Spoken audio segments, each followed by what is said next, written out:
Arif dunia waddin. Wassalatu wassalamu ala asrofil anbiyain wal mursalin wa ala alihi washabihi ajmain. Amma ba'd. Pertama-tama kita panjatkan puji syukur kehadirat Allah Subhanahu wa taala, dan jangan lupa kita bersalawat serta salam pada junjungan kita Nabi besar Muhammad sallallahu alaihi wasallam. Perkenalkan, kami dari kelompok 4 PKN di sini. Saya akan mulai membuka presentasi tentang perlindungan anak dan perempuan dari tindakan kekerasan. Apa itu tindakan kekerasan? Menurut WHO, World Health Organization, kekerasan adalah penggunaan kekuatan fisik atau kekuasaan baik dalam bentuk ancaman maupun tindakan nyata terhadap individu atau kelompok yang berpotensi menyebabkan cedera, kematian, atau kerugian psikologis. Teori penyebab terjadinya kekerasan pada wanita dan anak. Yang pertama, ada teori ketimpangan gender. Teori ini menjelaskan bahwa struktur sosial patriarkal menempatkan laki-laki pada posisi dominan inan, sementara perempuan berada pada posisi subordinan. Ketimpangan ini menciptakan kondisi yang memungkinkan terjadinya kekerasan berbasis gender. Yang kedua, yaitu teori ekologi sosial. Teori ini menyatakan bahwa kekerasan dipengaruhi oleh berbagai lapisan faktor, mulai dari faktor individu, keluarga, komunitas, hingga kebijakan negara. Nama saya Clarissa Zahanita dengan NPM 25106316007. Dampak kekerasan. Dampak kekerasan pada anak dan perempuan dapat mempengaruhi berbagai aspek kehidupan secara mendalam. Yang pertama ada dampak fisik. Kekerasan menyebabkan cedera fisik serius seperti patah tulang, luka bakar, gangguan pertumbuhan pada anak, serta gangguan kesehatan produksi pada perempuan. Jika tidak ditangani, dapat menyebabkan penyakit yang jangka panjang. Dampak psikologis. Kekerasan dapat menimbulkan dampak psikologis yang berat seperti depresi, gangguan kecemasan, dan PTSD yang ditandai dengan trauma serta mimpi buruk. Selain itu, korban juga dapat mengalami rasa rendah diri, malu, dan merasa tidak berharga. Dampak sosial. Kekerasan dapat menyebabkan isolasi sosial pada korban karena stigma masyarakat. Akibatnya, korban bisa mengalami bullying, kehilangan kesempatan pendidikan atau pekerjaan, serta semakin terjerumusnya dalam kemiskinan dan ketergantungan. Yang terakhir ada dampak jangka panjang dan siklus antar generasi. Kekerasan dapat menimbulkan dampak jangka panjang berupa siklus antar generasi, di mana korban anak berpotensi mengulangi atau kembali mengalami kekerasan saat dewasa, tanpa intervensi seperti konseling dan pendidikan. Kondisi ini dapat memperluas angka kekerasan di masyarakat. Selanjutnya ada bentuk-bentuk kekerasan. Yang pertama itu kekerasan fisik. Kekerasan fisik itu seperti pemukulan, tendangan, cambukan, atau penyiksaan dengan benda tajam. Bentuk ini sering meninggalkan bekas luka fisik yang terlihat, tapi dampaknya juga meluas ke trauma jangka panjang. Yang kedua, kekerasan psikologis.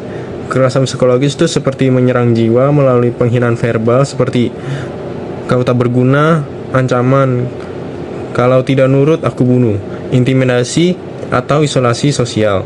Dampaknya termasuk depresi, rendah diri, dan gangguan mental. Yang ketiga, kekerasan seksual.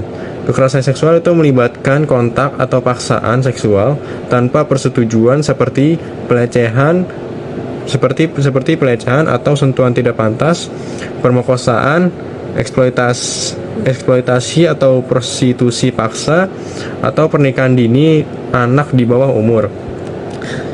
Yang keempat yaitu kekerasan ekonomi. Kekerasan ekonomi seperti pelaku membatasi akses korban terhadap uang, pekerjaan, atau sumber daya finansial seperti menyita gaji atau melarang bekerja. Yang kelima, kekerasan digital. Era digital membawa ancaman baru seperti cyberbullying atau ejekan online, revenge porn atau penyebaran foto intim tanpa izin, atau stalking via media sosial. Selanjutnya ada faktor-faktor penyebab kekerasan. Yang pertama itu faktor individu. Kurangnya kontrol emosi membuat seseorang mudah meledak saat stres, seperti marah tak terkendali dalam pertengkaran kecil. Yang kedua, faktor keluarga. Konflik rumah tangga yang berkepanjangan seperti pertengkaran suami istri menciptakan siklus kekerasan antara anggota keluarga. Kemiskinan memperburuk situasi dengan menimbulkan tekanan finansial yang memicu ledakan emosi. Yang ketiga, faktor sosial budaya.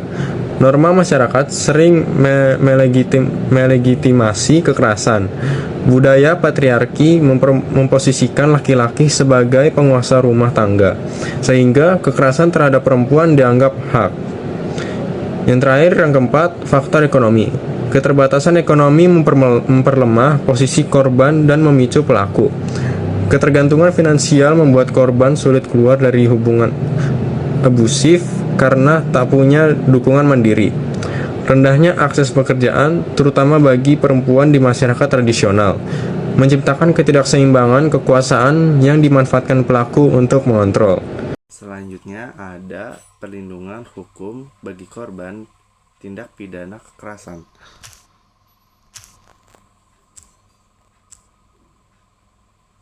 Perlindungan hukum bagi korban kekerasan di Indonesia diatur melalui berbagai undang-undang yang melindungi anak dan perempuan dengan tujuan mencegah, menangani, dan memulihkan korban, meskipun pelaksanaannya masih menghadapi hambatan. Nah, perlindungan hukum di Indonesia untuk korban tindakan kekerasan tuh ada kerangka hukum utamanya. Beberapa undang-undang di Indonesia melindungi korban kekerasan diatur dalam Undang-Undang Nomor 35 Tahun 2014 yang menjamin perlindungan anak dari kekerasan dan memberi sanksi bagi pelaku. Undang-Undang Nomor 12 Tahun 2022 TPKS atau tindak pidana kekerasan seksual memberikan perlindungan lebih kuat terhadap kekerasan seksual serta menjamin restitusi dan perlindungan identitas korban. Nah, selain itu juga ada Undang-Undang Nomor 23 Tahun 2004 tentang perlindungan kekerasan dalam rumah tangga yang melindungi perempuan dari kekerasan dalam rumah tangga. Selanjutnya ada peran institusi pemerintah, yakni perlindungan korban kekerasan juga melibatkan peran institusi pemerintah seperti Kementerian Pemberdayaan Perempuan dan Perlindungan Anak yang mengkoordinasi kebijakan, layanan rujukan, serta kampanye pencegahan. Selain itu, Komnas Perempuan, Komnas Perlindungan Anak, dan unit PPA di kepolisian berperan dalam pemantauan, advokasi, dan penanganan kasus korban kekerasan. Nah, selanjutnya ada tantangan implementasinya juga. Nah, meskipun sudah ada regulasi yang kuat, penerapannya juga masih menghadapi berbagai tantangan seperti sulitnya pembuktian kasus, perlindungan saksi yang lemah, keterbatasan anggaran dan pelatihan aparat, serta budaya patriarki yang membuat korban takut melapor. Terima kasih.